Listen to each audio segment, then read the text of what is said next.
Hello and welcome back to Haut-Beyleron. As you may notice from the emblem on the steering wheel, I am not in one of my usual vehicles. I have been down to purchase some milk from a local dairy farm because we want to try and start getting these productions going a bit more, get a bit more going with them really. So rather than sort of waiting on our own production on our own, like cows for example, to produce enough milk to get our production chain properly up and running at our bakery, decided that what we'll do is we will buy some milk in. We've worked it out, we should still be working on a small profit, and that profit will increase when we're able to start using our own milk supply, because we won't then have the cost of milk. So that's my plan. It might sound slightly crazy. To be honest, it sounds slightly crazy to me. So I've bought some milk, I've delivered some of it to the bakery, Susie's bakery, and the rest, if I can find where it goes, I'm going to deliver to the dairy, which is conveniently located just across the way. So what we can then do at the dairy is we can pay, obviously I'll be paying the dairy owners to have this milk transformed into butter, which we can use at our bakery.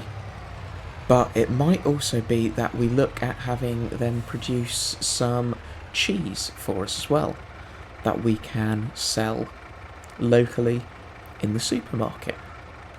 So it's all about increasing these production chains. Obviously the eventual plan is that we will supply them, but for now it will have to be just purchased. Right, I'm just going to head in and have a chat. Hello again. Had a chat with the guy at the dairy. We're going to focus on butter production because that will be better for going through the rest of our production chains with the bakery and what have you. I then took the truck back to the dairy farmer who I'd borrowed it from, and he was telling me he actually buys in his TMR. So he has some crop fields that he runs, and he sells the crop and buys in TMR rather than making his own. He buys it in from the local animal dealership. Well, I've gone and done the same, and obviously it is my intention in the future to be making our own TMR. At the moment, we don't have the ability to make our own TMR. So this, to me, buying it in, it just makes sense. I'll store what's left in our silo here, and we'll keep our cows fed on this. But it makes a lot of sense to me just to get this bought in while we can, and then we're still working on making profit. We're still making profit out of what we're doing.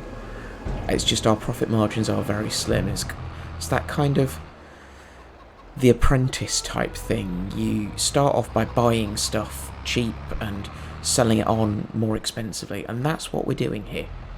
We're kind of entrepreneuring it, so to speak. Well, here we go with planting our corn. We're planting at 18 metres, so it shouldn't take us too long.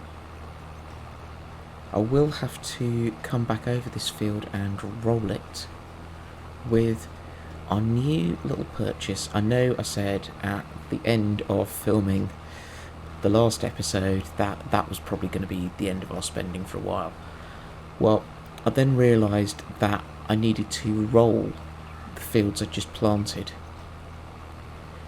and we didn't have a roller, so I went out and bought a roller so that we could roll our fields and just kind of cover those seeds over, just get them nice and protected and put them in the best possible position to start shooting. And as we get a little bit closer to the field straight ahead of us, you will see exactly what effect that has and how beautifully that field is doing. There we go, those are our sunflowers already starting to creep through. I know sunflowers are very fast growing, traditionally, aren't they? The ones you plant in your back garden, but our sugar beets have also shot up as well. So this is the advantage to rolling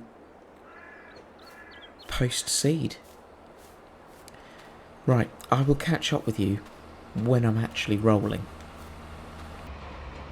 Hello again. So I'm just out with our new roller, rolling our field that we've just planted. This is field 47.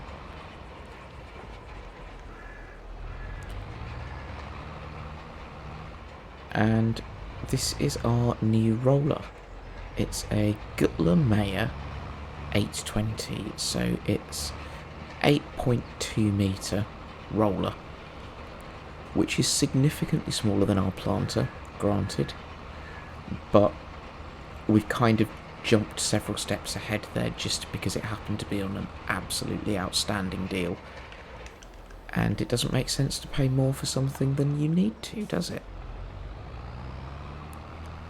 So, you might notice I'm not going up and down the field like I did. I'm going the opposite way. So I'm doing the short stints, so I don't have to do a lot more turning around. Normally, you would try to avoid doing that. You would try to go the longest way up and down the field, so that you have fewer turnarounds at the ends. The reason I'm doing it is simply it's a visual cue for me. It's a bit easier because obviously the lines are going at 90 degrees to how I've planted. It's a visual thing and it's easier for me to see and to work it out so that I don't miss anywhere.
Hello again.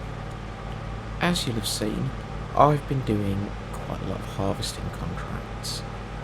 So I've managed to boost our finances up from 78,000 to 120,000 by doing these contracts for our neighbours.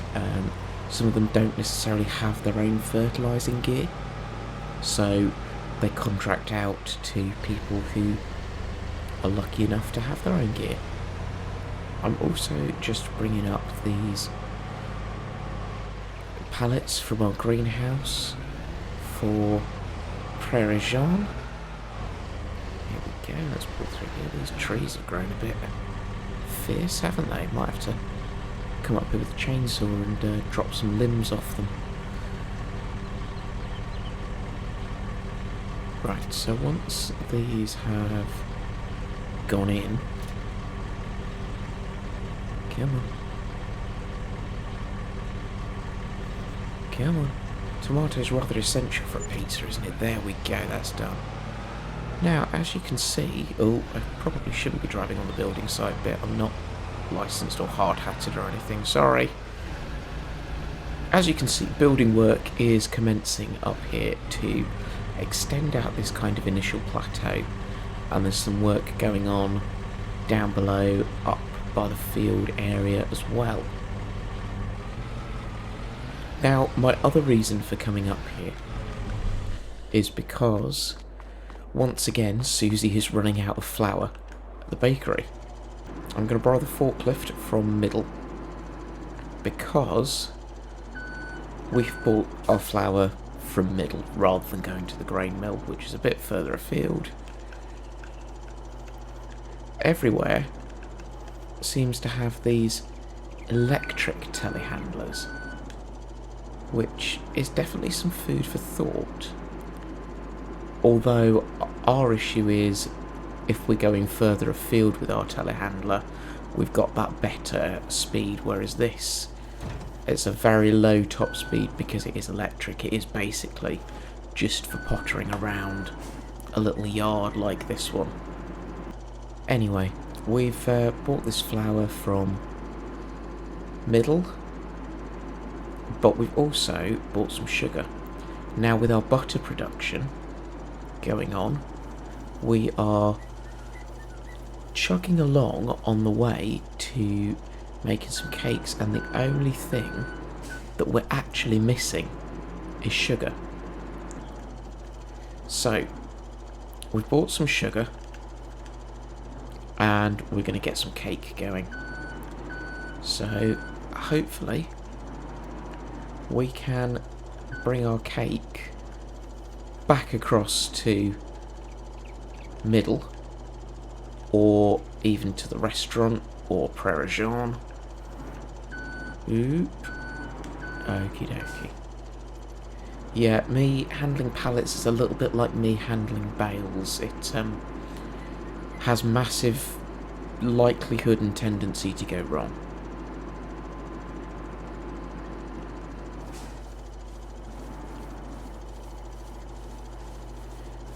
Go. That's all delivered, and I will just very cheekily use this to deliver the bread as well. If I can avoid going off a cliff edge, I tell you. This could get dicey because that's a river down there, and this is an electric telehandler. Okay, boom, we've got that one.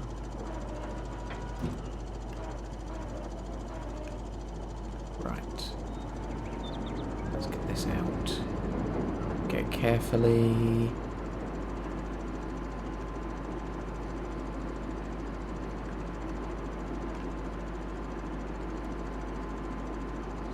Right. Bread is going to Middle. Nope, doesn't go at the front, does it? Front is where the people go, the back is where the produce goes. There we go. And let's try and do something a bit more clever and collect this pallet from the side. So we'll need to adjust the forks. Yeah. As I said, this is, you know, going as well as it ever does with bales. There we go. And if I swing this around like this.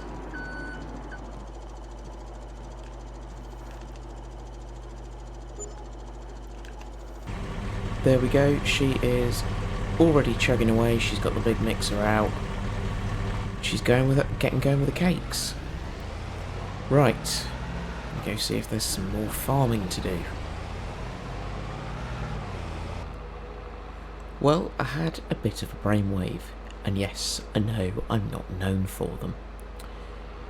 So I thought rather than spending lots of money constantly on flour, why don't I go one step further back on the production chain? So what I've done is I've bought wheat. So obviously this can be used as chicken food and that sort of thing. This is human grade wheat though. Don't worry, I bought the right stuff.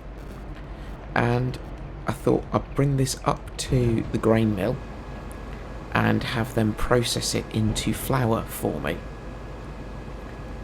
which then we would use at the bakery.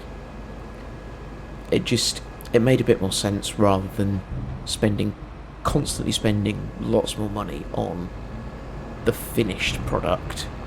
Let's go further up the production chains and bring our costs down a little bit.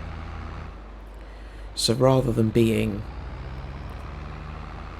a few £1,000s for a few thousand litres, that cost me a few £1,000s for nearly 30,000 litres, which will have a return rate of about, I think it's about 800 litres of flour per 1,000 litres of wheat that we get, which is not bad. So we shall start that going for our production chains, and Susie will hopefully have a slightly longer lasting supply of flour.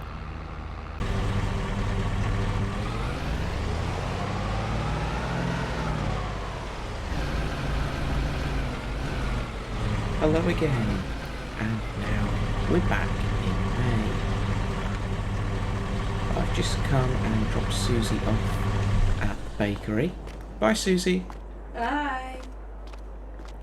And I'm going to get to work doing some stuff down on the construction site. Now, I'm not going into the wheres and the whys and the whos and the hows, but there's no one working on the construction site at the moment. So I'm just going to get going and just help things along a bit.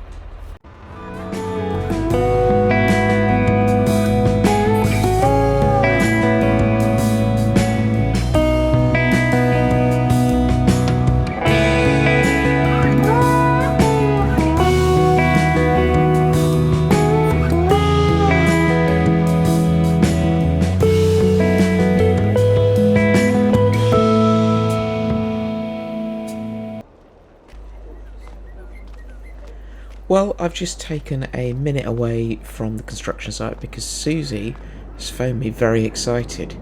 Our first pallet of cake is ready to go. Brilliant. So she said this is going to... sorry, quick check on my phone. Bistro Gaston's this is going to. So let's get this picked up and taken over there. Yes, I know cake doesn't go in the bakery. Cake comes out from the bakery. Wait a second. Where? No, this is Prairie Jean's. Bistro Gaston's is over here. It would really help if you knew where everything was in the development area that you've made, wouldn't it? Right, let's get these cakes delivered. Don't they look beautiful? And I think that makes for a fantastic and successful end to this episode. So thank you very much for watching. Please feel free to share this video. Please do get subscribed if you're not already subscribed. Jump on the like button. And most importantly of all, have a great day.